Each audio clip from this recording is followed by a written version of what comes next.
Hi there, I'm Kieran from Great British Tents. I'm the founder and creative director, and today we're going to talk about how we set up our bell tents. So even before we put down a bell tent, we like to put down an extra ground sheet. Each bell tent does have its own zipped-in ground sheet, but we like to put an extra one down just to help protect our canvases from any mud and water. Just helps keep the longevity of the bell tent longer, making them look nicer for longer. So we currently get our bell tents from Bell Tent Boutique, a really good company based over here in England. We currently use a poly canvas mix. The reason for this is the bell tents are physically lighter, so they're a bit easier to carry around the site. It means we can fit more in the van, and also our load will be lighter, so just helping us save on a bit of fuel and the environment. So in each bag you will have your pole set, which is the long one, and you'll have your peg bag. So in your peg bag you will have a rock peg, which goes on the ground sheet, and you will have a candy cane footing peg. So the way we put the tents away, when we get them out, we know exactly where the door is. So we unzip the bag. If Paul, my cameraman, is the front, we know that this flap here is going to be the door. So we want a door down the middle where we're going. Unfold the canvas onto our brown sheet.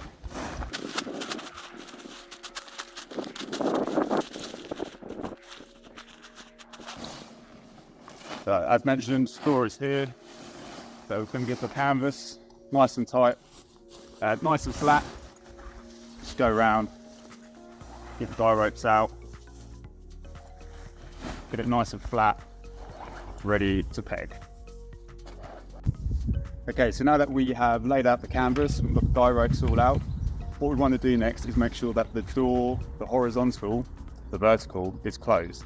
The reason for this is by the time we've gone around with the guy ropes and tightened everything, if we've left the door open, it's just going to open up fully more and more and more. And by the time the client tries to do it up, they won't be able to. So we've got to make sure that the vertical zip is closed on the mosquito net, then on the outside net. Also, whilst we're down here, we want to make sure that these hooks here, you want to get in here, Paul, make sure that these hooks are done up. It just saves us a faff at the end of the day if we're putting up 20, 30, 40 bell tents, that we don't have to go around at the end of the day and do them all up. So we want to make sure they're done up straight away. So once we've got everything out, we're going to sort of prep ourselves ready for the setup. So I like to get the canvas bag by the door so it's easily accessible a bit later. Get the middle poles and the A-frame out. Going to lay it onto the canvas bag. That way it's not getting covered in grass or dew, so it stays rust free. And also the same with the pegs, so we're not losing any in the long grass. Just going to put them on the canvas bag, reachable from the door. Now our first task is to peg down the ground sheet. So what we're going to do is use the rock pegs, the green cap ones, go into the D hoops. A technique that we like to use is the Harris and Herring technique, is where you don't go along and peg all the D-rings, you only peg 50% of them, which will make your life a lot easier when you're putting up the middle pole. The first one you want to put in is left-hand side of the door, so rock peg in the D, and this one just goes in at 45, flashing all the way in, and getting our elasticated hoop and hooking it round there. Our second is, so we've gone left of the door, we're now going right of the door.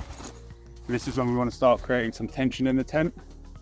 So what we're going to do is pull off from where we've just come from and just slightly pull it out. What we're not doing is pulling it round lows, but we're just trying to create a bit of tension in the canvas.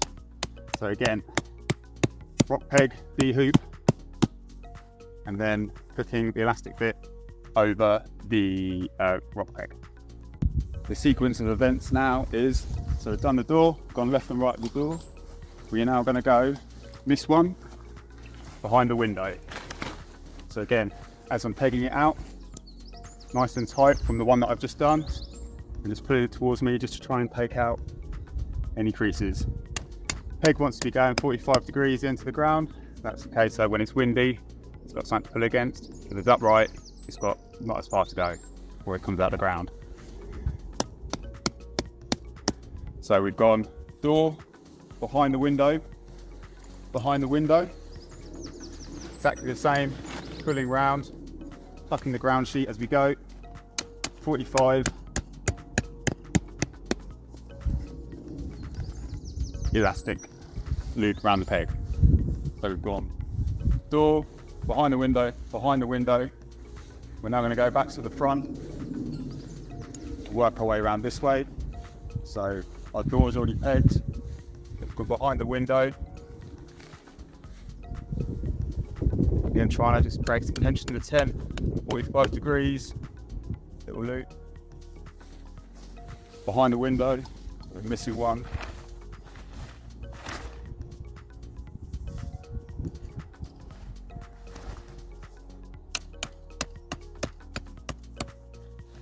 Loop over. And the last one I like to say the last is the back one. Door's there, back is here. And so I like to do the back one last, just to sort of try and cut out any sag that's left in the tent. So again, trying to pull that tight, 45 degrees, all the way in, elastic loop over. Now that we've pegged 50% of the ground sheet, we are now going to put in the middle pole and the A-frame. So the middle pole consists of 4 sections that lock in together. Again, what I'm trying to do is just keep it as much as I can off the grass so it doesn't get wet and rusty. What I should have done is unzip this prior, but I haven't. Here we go. So unzip the door. If it's muddy, take your shoes off. Don't be walking muddy grass, bell tent. So there is a top and a bottom. This little D-loop here is the top. And there is a cone-shaped fitting inside the tent. We are aiming for that.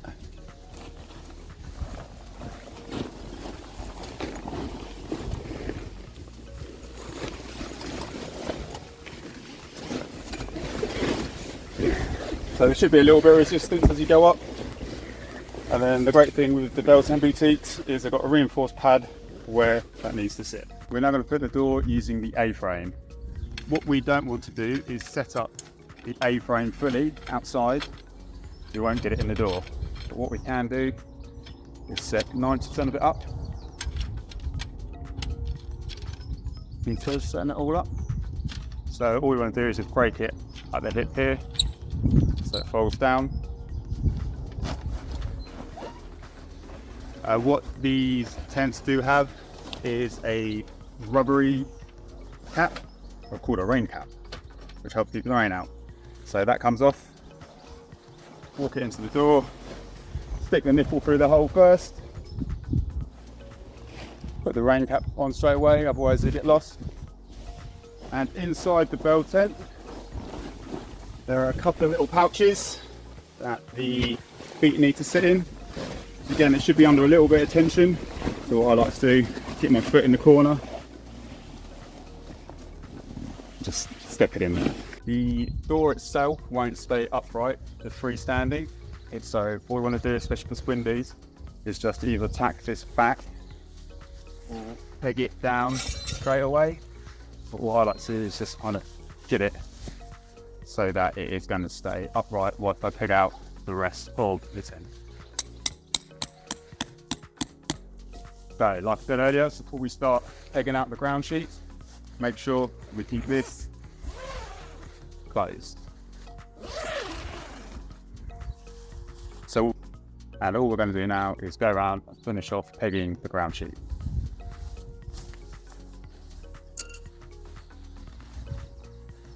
So the reason we loop these hoops over these pegs is that you can actually, they do come with another set of pegs. You can pin it down, gives it an extra bit of protection. We don't actually do this because one, it just sort of, to be honest with you, saves a little bit of time, and also it doesn't really add anything to it. But what we do as we go along is make sure that we're folding this down, because otherwise it's flapped up, it just covers water and dirt. So we just want to make sure that as we go along, so it loops.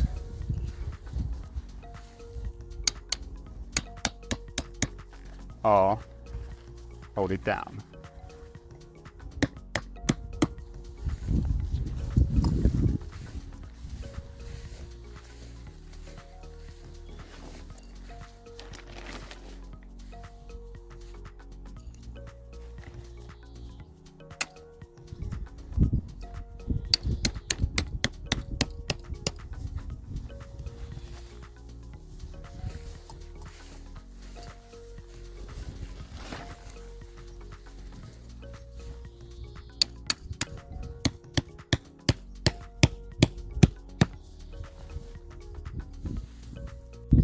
Ground sheet's now all pegged. As I've gone along, I've tapped the ground sheet underneath it, so it's all nice and neat.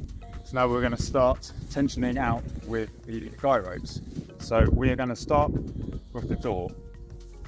With the door, it's important not to tension the absolute life out of it, because all that happens is if it's too tight, when the client unzips it, it's just going to fling open and they'll never be able to get it close again. So it's a bit of a balance, natural, getting it tight and neat, and well, saggy and ugly. So when I'm setting out my guy ropes, I want this rope to be in line with the seam that it's on. I'm not down here, not over here, I'm following that seam. Again, with the rebar pegs in at 45.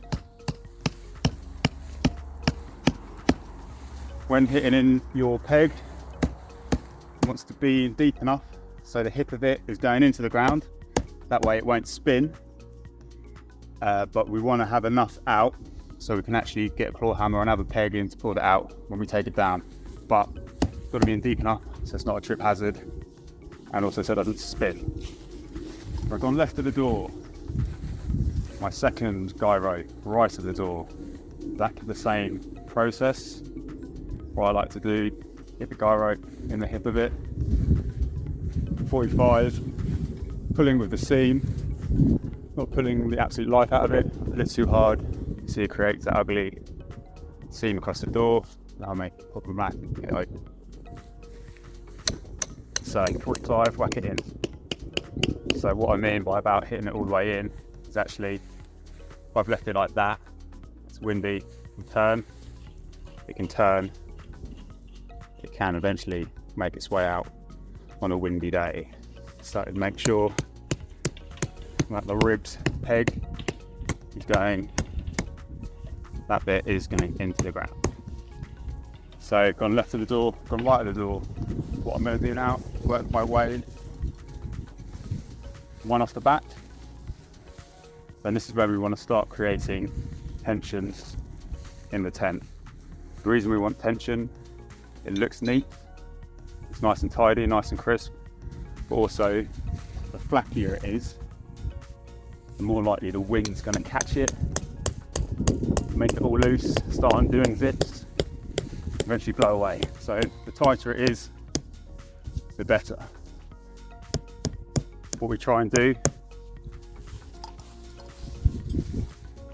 then we do the third block, is just get as much tension as we need right away, so it saves us going round using the little pulleys, make it tighter. When setting out the guy ropes, you want this pulley to be about 50% of the length of the rope. Reason for this, it just helps create a nice shape on the bell tent. If it's too far up, all that happens is it just pulls it down, it looks ugly. If it's too far back, it just becomes a trip hazard. So we're looking for about 50% length on the guy rope. I've only tacked the middle guy rope at the beginning. 2 reasons. One reason really, I want to move it. So you've got 2 options. Traditionally, have it straight down the middle. What we find with this, gets in our way when we're setting up tents, also it gets in the client's way when they're going in and out of the tent. So what we try and imagine is, where's the party? So if the party is over that way, the TP, stretch tent, whatever is over that way, they're going to be going in and out that way, like move it 45 degrees the other way, and again, giving it full bifters in that height. So that's sort of tightness you're looking for. Don't know what kind of boat that is, but even of tightening, what you can do, pull on the rope towards you with the toggle, it's with its way up. So 10 minutes, got yourself a bell tent.